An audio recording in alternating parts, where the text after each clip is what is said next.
गया, बिहार। गया बिहार का धार्मिक और ऐतिहासिक केंद्र है जो हिंदू धर्म में पवित्र तीर्थ स्थल के रूप में जाना जाता है। पिंडदान करने के लिए यहाँ लाखों श्रद्धालु आते हैं। लेकिन गया केवल धार्मिक स्थल ही नहीं बल्कि यहाँ कई ऐतिहासिक और प्राकृतिक स्थल भी है जो पर्यटकों को आकर्षित करते हैं। इसका नाम गयासुर से लिया गया है जो एक राक्षस का नाम था। ऐसा माना जाता है कि यहाँ पर अगर पितरों का पिंडदान किया जाए तो उन्हें मोक्ष प्राप्त होता है। किंवदंती के अनुसार गौतम बुद्ध को बोध गया में एक पेड़ के नीचे ज्ञान प्राप्त हुआ था। आइए जानते हैं गया में घूमने वाली जगह कौन कौन सी है। अब अगली जगह है महाबोधि मंदिर। यह बिहार के बोध गया में स्थित है। यह मंदिर लगभग 55 मीटर लंबा है जिसे सम्राट अशोक ने निर्माण करवाया था। यह मंदिर बोधि वृक्ष से घिरा हुआ है। यह मंदिर उस स्थान पर बना है जहां भगवान बुद्ध ने ज्ञान प्राप्त किया था। इस मंदिर को यूनेस्को की विश्व धरोहर स्थल की सूची में शामिल किया गया है। दुनिया भर से बौद्ध तीर्थयात्री यहाँ आकर पूजा करते हैं। यह मंदिर शांति और एकाग्रता का प्रतीक है। मंदिर परिसर में भगवान बुद्ध की कई सुंदर मूर्तियां स्थापित है। अब अगली जगह है महान बुद्ध प्रतिमा।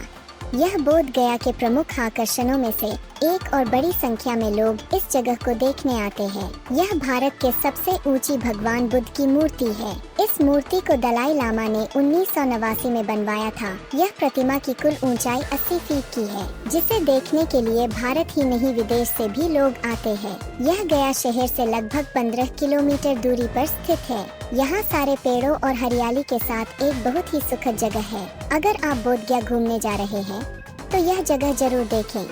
अब अगली जगह है बोधि वृक्ष। भारत के बोध गया में स्थित बोधि वृक्ष यकीनन दुनिया के सबसे पूजनीय वृक्षों में से एक है।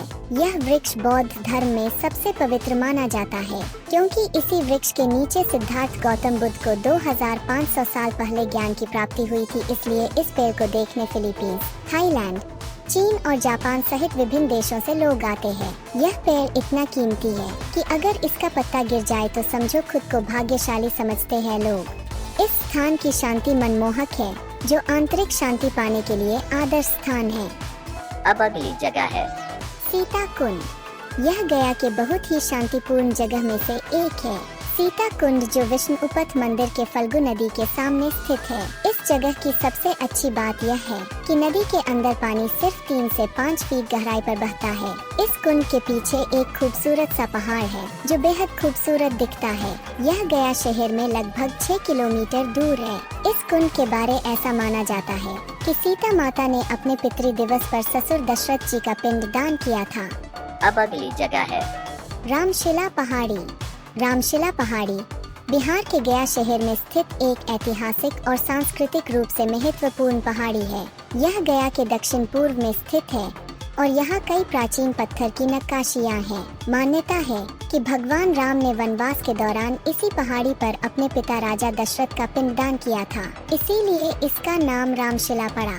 पहाड़ी पर पातालेश्वर या रामेश्वर नाम का एक मंदिर है जिसमें भगवान राम, देवी सीता और भगवान लक्ष्मण की मूर्तियां हैं। इसी मंदिर के सामने बना मंडप में हिंदू श्रद्धालुओं द्वारा पितृपक्ष के समय अपने पूर्वज का पिंडदान करते हैं। यही पास में ही एक शिव मंदिर भी है जिसमें स्फटिक पत्थर का शिवलिंग स्थापित है। यह मंदिर लगभग 300 साल पुरानी बताई जाती है। अब अगली जगह है प्रागबोधि बौद्ध गुफाएं। प्रागबोधि जिसे अब धुनेश्वर हिल्स कहा जाता है, यह बोध गया से लगभग 6 किलोमीटर उत्तर पूर्व में स्थित एक गुफा है। ऐसा माना जाता है कि भगवान बुद्ध ने इस गुफा में 7 साल एकांत में बिताए थे। चीनी तीर्थयात्री ह्वेनत्सांग ने अपने यात्रा वृत्तांत में इन पहाड़ियों का उल्लेख किया है। यह स्थान पहाड़ पर स्थित है लेकिन चढ़ाई करना आसान है क्योंकि सीढ़ियाँ पूरी तरह से बनी हुई है। अब अगली जगह है वाट थाई मंदिर। यह बोध गया में स्थित सुंदर मठ है। इस आप अपने फोन, गैजेट आदि के साथ अंदर जा सकते हैं। इस मंदिर की वास्तुकला जापानी शैली में बनाई गई है। मंदिर इतना सुंदर है कि आप इसकी सुंदरता को निहारते हुए खो जाएंगे। इस मंदिर में थाई वास्तुकला में बुद्ध की एक स्वर्ण प्रतिमा भी है। यह मंदिर को 2500वीं बुद्ध जयंती के उपलक्ष्य में 1957 में थाई राजा द्वारा बनाई गई थी। यह मठ माया सरोवर के पास स्थित है। अब अगली जगह है रॉयल भूटानी मठ। यह बोध गया में सबसे खूबसूरत मठों में से एक है। इस मठ में बौद्ध धर्म और मेडिटेशन को सीखने के बारे में जानकारी दी जाती है। इस मठ को भगवान बुद्ध को श्रद्धांजलि के रूप में भूटान के राजा ने बनवाया था। इस मठ में लकड़ी के प्रत्येक छोटे से टुकड़े में बहुत ही जटिल बारीकियां हैं। अगर आप बौद्ध धर्म के हिस्ट्री के बारे में जानने के लिए उत्सुक है तो यहाँ जा सकते हैं। यहाँ पर आपको बौद्ध धर्म से जुड़ी बहुत सारी जानकारी मिल सकती है। यह बुद्ध प्रतिमा से 500 मीटर की दूरी पर स्थित है। अब अगली जगह है मुचलिंदा सरोवर। यह बौद्ध धर्म के लोगों के लिए सबसे महत्वपूर्ण स्थान है, क्योंकि बौद्ध धर्म के अनुसार बुद्ध के ध्यान के छठे सप्ताह के दौरान यहाँ एक बहुत बड़ा तूफान आया था, जहाँ अब यह झील है। सांपों के राजा मुचलिंदा ने बुद्ध को बारिश से बचाने के लिए अपने फन का इस्तेमाल किया ताकि तूफान बुद्ध के ध्यान को बाधित न कर सके। मुचलिंदा सरोवर को लोटस पॉन्ड के नाम से भी जाना जाता है। इसमें भगवान बुद्ध की ध्यान मुद्रा में मूर्ति स्थापित की गई है। यह बोध गया बस स्टेशन से 1.5 किलोमीटर की दूरी पर स्थित है। अब अगली जगह है पुरातत्व संग्रहालय बोध गया। यदि आप प्राचीन मूर्तिकला और स्तंभों में रुचि रखते हैं तो यह आपके लिए सबसे अच्छा गंतव्य है। इस संग्रहालय में ब्रिटिश सरकार और पाल वंश के समय से जुड़ी बहुत से चीजें देखने को मिल जाएगी। इसके साथ साथ यहाँ पर 9वीं शताब्दी की भगवान बुद्ध की मूर्ति, भगवान बुद्ध की कई मुद्राएं और 5वीं शताब्दी के स्तंभ, बर्तन, मोती और बहुत कुछ बुद्ध से संबंधित अवशेष यहाँ रखे गए हैं। यह गया शहर से लगभग 8 किलोमीटर दूरी पर महाबोधि मंदिर के निकट है। यह बौद्ध संबद्धता की उत्कृष्ट छवियों का अध्ययन करने के लिए वास्तव में एक अच्छी जगह है। इस संग्रहालय में प्रवेश के लिए 10 रुपए का टिकट है। अब अगली जगह है बोध गया मल्टीमीडिया संग्रहालय। यह बोध गया के महत्वपूर्ण संग्रहालयों में से एक है। यह संग्रहालय में भगवान गौतम बुद्ध के जीवन से जुड़ी 3D में शो चलाए जाते हैं। उसके साथ की कुछ महान अधिपुरुष के बारे में भी 3D में जानकारी दी जाती है। यह महाबोधि मंदिर से 500 मीटर की दूरी पर स्थित है। यह सुबह 9 बजे से शाम 6 बजे खुला रहता है। अगर आप बौद्ध धर्म में रुचि रखते हैं तो आपको अपनी यात्रा के दौरान कम से कम एक बार यहाँ अवश्य आना चाहिए। अब अगली जगह है अनिमेशलोचन चाटनी तीर्थ। यह बौद्ध धर्म से जुड़े लोगों के लिए बहुत महत्वपूर्ण है, क्योंकि यहाँ पर माना जाता है कि यहाँ बुद्ध ने अपना दूसरा सप्ताह ध्यान में बिताया था और बिना आंखें के पलक झपकाए 7 दिनों तक बोधि वृक्ष को देखते हुए मेडिटेशन किए थे। यह महाबोधि मंदिर के उत्तर पूर्व दिशा में स्थित है। अब अगली जगह है प्रेतशिला मंदिर। यह घूमने के लिए बहुत ही खूबसूरत जगह है। यह एक पहाड़ी है। इस पहाड़ी का नाम प्रेतशिला है, जिसका हिंदी में शाब्दिक अर्थ है भूतों की पहाड़ी, जिसे कुछ लोग पवित्र मानते हैं और कुछ लोग इसे भूतों की पहाड़ी मानते हैं। यह गया शहर से लगभग 8 किलोमीटर उत्तर पश्चिम दिशा में स्थित है। यह अक्सर पिंडदान के लिए प्रसिद्ध है। लोगों का मानना है कि इस जगह पे पूजा करने के बाद आत्मा को मोक्ष की प्राप्ति होती है। यही पास में ही इंदौर की रानी अहिल्याबाई होलकर द्वारा बनाई यमराज जी के समर्पित एक मंदिर भी है और रामकुंड नामक एक तालाब भी है, जिसके बारे में माना जाता है भगवान राम ने इसमें एक बार स्नान किया था। अब अगली जगह है वियतनामी मंदिर। यह वियतनामी वास्तुकला का सबसे सुंदर उत्कृष्ट नक्काशी वाला मंदिर में से एक है। यह वियतनाम सरकार द्वारा वित्त पोषित और निर्मित एक वियतनामी मंदिर है, जिसका निर्माण वर्ष 2002 में बौद्ध धर्म को बढ़ावा देने के लिए किया गया था। यह महाबोधि मंदिर से 500 मीटर की दूरी पर स्थित है। इस मंदिर में बुद्ध की मुस्कुराती हुई मूर्ति स्थापित है, जिसे अवलोकितेश्वर मूर्ति के नाम से जाना जाता है। यह मंदिर सुबह 7 बजे से शाम 7 बजे तक खुला रहता है। अब अगली जगह है टरगर मठ। यह बोध गया में स्थित एक शांत और आध्यात्मिक रूप से समृद्ध तिब्बती बौद्ध मठ है। एक तिब्बती तेरगर मठ है। तेरगर मठ बौद्ध प्रथाओं और ध्यान में रुचि रखने वालों के लिए महत्वपूर्ण स्थान है। इस मठ में जटिल नक्काशी और खूबसूरती से सजाए गए प्रार्थना कक्षों के साथ पारंपरिक तिब्बती वास्तुकला की झलक मिलती है। इस मठ में बौद्ध भिक्षुकों को ध्यान अभ्यास कराया जाता है और मठ में अक्सर धार्मिक समारोह, ध्यान शिविर और सांस्कृतिक कार्यक्रम आयोजित किए जाते हैं। यह बोध गया से लगभग 10 किलोमीटर दूर है। अब अगली जगह है चाइनीज मंदिर। यह बोध गया बस स्टेशन से 1 किलोमीटर की दूरी पर स्थित एक पवित्र बौद्ध मंदिर है।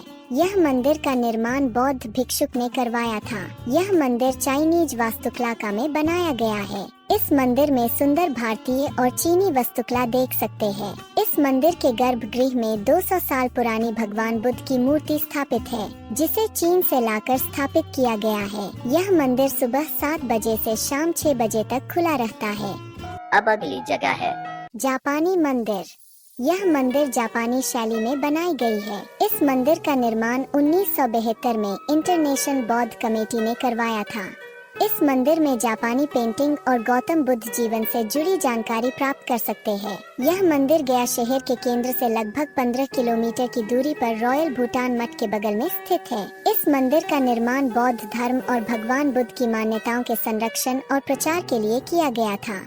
अब अगली जगह है हरिद्वार महादेव वाटरफॉल।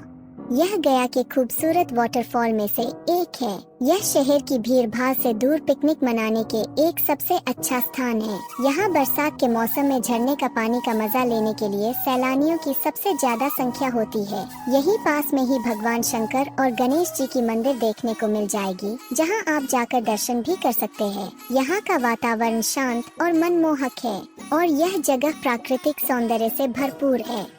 अब अगली जगह है लोमस ऋषि गुफा। यह एक प्राचीन, ऐतिहासिक और धार्मिक स्थल है। यह गुफा अपनी अनूठी वास्तुकला और प्राचीन इतिहास के कारण पर्यटकों को खूब आकर्षित करती है। इस गुफा के बारे में माना जाता है कि इस गुफा का निर्माण मौर्य साम्राज्य के समय हुआ था। इसे आमतौर पर आजीविक भिक्षुओं के लिए एक विश्राम स्थल माना जाता था। गुफा की वास्तुकला बेहद प्रभावशाली है। गुफा के अंदर एक अद्वितीय ध्वनिक प्रभाव होता है, जिसके कारण इसे ध्वनि गुफा भी कहा जाता है। यह गुफा सुबह से शाम तक खुली रहती है। अब अगली जगह है ब्रह्मयोनी हिल।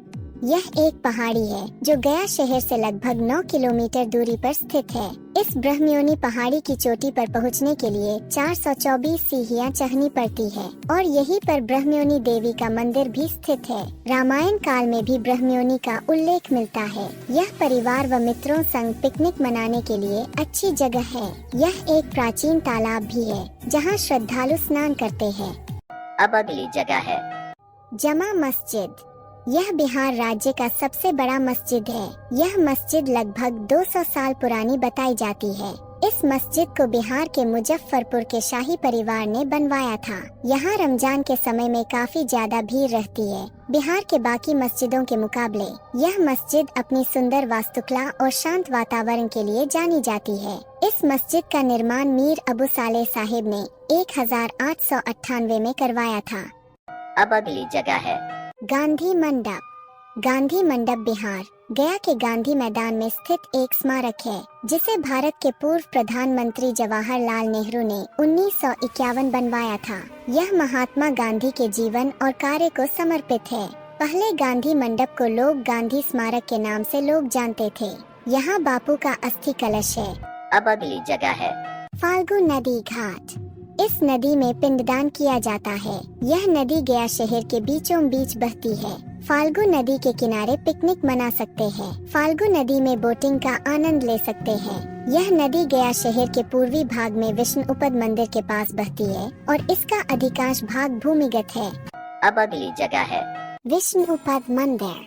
यह मंदिर भगवान विष्णु को समर्पित है। यह गया का सबसे प्रसिद्ध मंदिर, जहां भगवान विष्णु के पदचिन्ह होने का मानना है, क्योंकि यहीं पर भगवान विष्णु के 40 सेंटीमीटर लंबे फुटप्रिंट भी है। रामायण में भी इस जगह का वर्णन किया गया है। यह मंदिर गया शहर से 3 किलोमीटर दूर स्थित है। मंदिर में भगवान विष्णु के पदचिन्हों को देखने के लिए लोग दूर दूर से आते हैं। अब अगली जगह है दिजोक्यो बौद्ध मंदिर। यह एक बौद्ध धर्म से जुड़ी बहुत सुंदर मंदिर है। यहाँ पर गौतम बुद्ध की मूर्ति स्थापित है और एक बड़ा सा हॉल भी है, जहाँ पर आप चाहे तो मेडिटेशन कर सकते हैं। यह मंदिर महाबोधि मंदिर के पास स्थित है। यहाँ का वातावरण शांतिपूर्ण है। इस मंदिर में घूमने का सबसे अच्छा समय सुबह का है, क्योंकि शोर और भीड़ नहीं होती। यह मंदिर जापानी शैली में बनाई गई है। अब अगली जगह है सुजाता कुटी। यह कुटी सुजाता को समर्पित है, जो एक कबीले को औरत थी जिसने भगवान बुद्ध को मरने से बचाया था। और उन्हें खाना खाने के लिए आग्रह किया था, जिससे भगवान बुद्ध ने कई सालों बाद अन्न को ग्रहण किया था। यहीं पर पास में ही सुजाता के नाम पर एक मंदिर बनाई गई है और यही पुरानी ईंटों से बना एक स्तूप का भी निर्माण किया गया है, जिसे सुजाता स्तूप के नाम से जानते हैं। ऐसा बताया जाता है कि इस स्तूप को अशोक राजा ने बनवाया था, क्योंकि यह बौद्ध धर्म से जुड़ी महत्वपूर्ण स्थान है। यह बकरौर गांव में स्थित है। अब अगली जगह है कोटेश्वरनाथ मंदिर। यह मंदिर भगवान शिव को समर्पित है। इस मंदिर के एक शिवलिंग में 1008 छोटे छोटे अद्वितीय सहस्त्रलिंग है। यह शिवलिंग लाल पत्थर से बनी हुई है। यह मंदिर को ASI ने 6वीं-7वीं शताब्दी होने का आकलन किया है। यह मंदिर गया में बेलागंज ब्लॉक के मेन गांव में स्थित है। यहाँ श्रद्धालुओं की भारी भीड़ लगी रहती है। मान्यता है कि यहाँ पूजा करने से मन की शांति मिलती है और मोक्ष प्राप्त होता है। ऐसा माना जाता है कि इस विशाल शिवलिंग की स्थापना वानासुर की पुत्री उषा द्वारा ही कराया गया था। अब अगली जगह है तिब्बतियन रिफ्यूज मार्केट। अगर आप हैंडक्राफ्ट की चीजें खरीदना चाहते हैं तो यहाँ जा सकते हैं। यह गया शहर से लगभग 13 किलोमीटर दूरी पर बोधि वृक्ष के पास में पड़ता है। यह तिब्बतियन रिफ्यूजी मार्केट पूरे पर्यटन सीजन के आकर्षक का केंद्र रहता है, जहाँ विभिन्न प्रकार के किफायती दामों पर सामान जैसे स्वेटर, मफलर, शॉल, जूते और अन्य चीजों मिल जाएगी। अब अगली जगह है मंगला गौरी मंदिर। यह एक प्राचीन और पवित्र हिंदू मंदिर है। यह मंदिर माता पार्वती के एक अवतार मां मंगला गौरी को समर्पित है। यह मंदिर एक शक्ति पीठ है। मान्यता है कि सती के शरीर के टुकड़े जहाँ जहाँ गिरे वहाँ शक्ति पीठ स्थापित हुए। मंगला गौरी मंदिर में सती का वक्षस्थल गिरा था, इसलिए इसे शक्तिपीठ का दर्जा प्राप्त है। यह गया शहर से लगभग 3 किलोमीटर दूरी पर स्थित है। मंदिर का निर्माण 15वीं शताब्दी में हुआ था, लेकिन इसका इतिहास बहुत पुराना है और मंदिर परिसर में एक पवित्र कुंड भी है, जिसमें स्नान करने से पापों का नाश होता है। अब अगली जगह है दुख हरनी मंदिर। दुख हरनी मंदिर गया बिहार में स्थित है। यह एक प्रसिद्ध हिंदू मंदिर है। यह गया शहर के सबसे पुराने मंदिरों में से एक है। यह एक देवी मंदिर है जो दुखों को दूर करने के लिए प्रसिद्ध है। यह मंदिर पटना गया मार्ग पर स्थित है। दुखहरनी मंदिर का द्वार गया की सबसे पुरानी वास्तुकलाओं में से एक